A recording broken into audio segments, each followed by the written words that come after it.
সবচেয়ে বড় কথা, সন্তানকে পিছন থেকে আপনাকে বুস্ট আপ করতে হবে।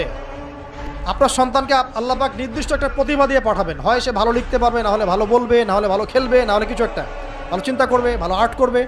ওর প্রতিভাকে ওর উপরে চাপিয়ে দিবেন না।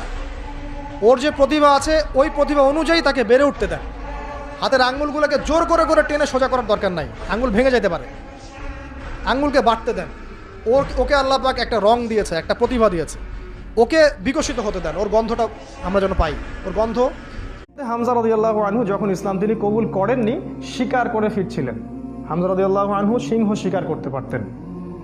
সিংহ শিকার, চারটাখানি কথা মনে করছে।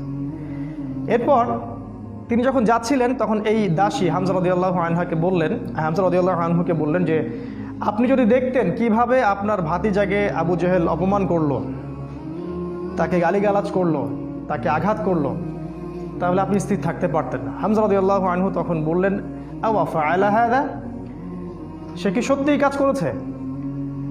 সেই দাসী বলল, বেলা ওয়াল্লাহ, আল্লাহর কসম করে বলছি অবশ্যই সেই কাজ করেছে। হামজা রাদিয়াল্লাহু আনহু বাসার দিকে না গিয়ে দারুন নাদওয়া অর্থাৎ মক্কার ওই যেটা কাবা দেখেন সেখানে গেলেন।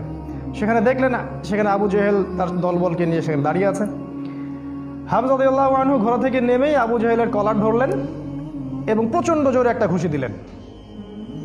প্রচণ্ড জোরে। বলে দেয় আবু জেহেল কিন্তু ওই সময়কার মক্কার রাষ্ট্রনেতা, মক্কার গোত্রের সব গোত্রের কিন্তু বনু মাখজুমের সর্দার। হামজা রাদিয়াল্লাহু আনহু এই কাজটা করলেন এবং বললেন, রুদ্দাহা ইন ইসতাতা'তা, তো যদি ক্ষমতা থাকে আমাকে ঘুষি মেরে ফেরত দে। যদি ক্ষমতা থাকে, রুদ্দাহা ইন ইসতাতা'তা, ক্ষমতা থাকলে আমার গালেও একটা মেরে দেখা। কথাটা তো এরকম আর কি। আবু জেহেল কিছু করতে পারল না। হামজা রাদিয়াল্লাহু আনহু বললেন, ইন্নী উশহিদু আল্লা ইলাহা ইল্লাল্লাহ ওয়া আকুলু মা ইয়াকুল, আমি সাক্ষ্য দিচ্ছি আল্লাহ ছাড়া কোনো মাবুদ নাই, আমার ভাতিজা যা বলে আমিও তাই বলি। রুদ্দাহা ইন ইসতাতা'তা, যদি তোমার ক্ষমতা থাকে তাহলে আমাকে আঘাত করে দেখাও। আজকে থেকে আমি তার দলে, সে যা বলে আমিও তাই বলি। হামজা রাদিয়াল্লাহু আনহু ছুটলেন তার ভাতিজার দিকে।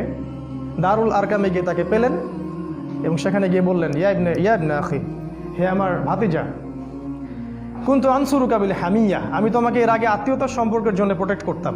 ওয়ালান আনসুরুকা লিল ইসলাম, আর আজকে থেকে আমি তোমাকে ইসলামের জন্য প্রোটেক্ট করব ইনশাআল্লাহ। এই ঘটনায় রাসূল সাল্লাল্লাহু আলাইহি ওয়াসাল্লাম এত খুশি হয়েছিলেন, তিনি হামজা রাদিয়াল্লাহু আনহুকে একদম বুকে জড়িয়ে ধরে চুমু খাইলেন। আর যখন হামজা রাদিয়াল্লাহু আনহু উহুদের মাঠে শহীদ হন, আমাদের নবীজি অঝোর নয়নে কেঁদেছেন। তার শাহাদাতের দৃশ্য যদি দেখতেন, আমরা যদি দেখতে পারতাম, তাকে বর্ষা নিক্ষেপ করে হত্যা করা হয়েছে, বর্ষাটা তার কলিজা ভেদ করে পিছন দিয়ে বের হয়ে গেছে, চোরাগুপ্তা হামলা চালিয়ে, কারণ সামনে থেকে তাকে মারার ক্ষমতা ছিল না।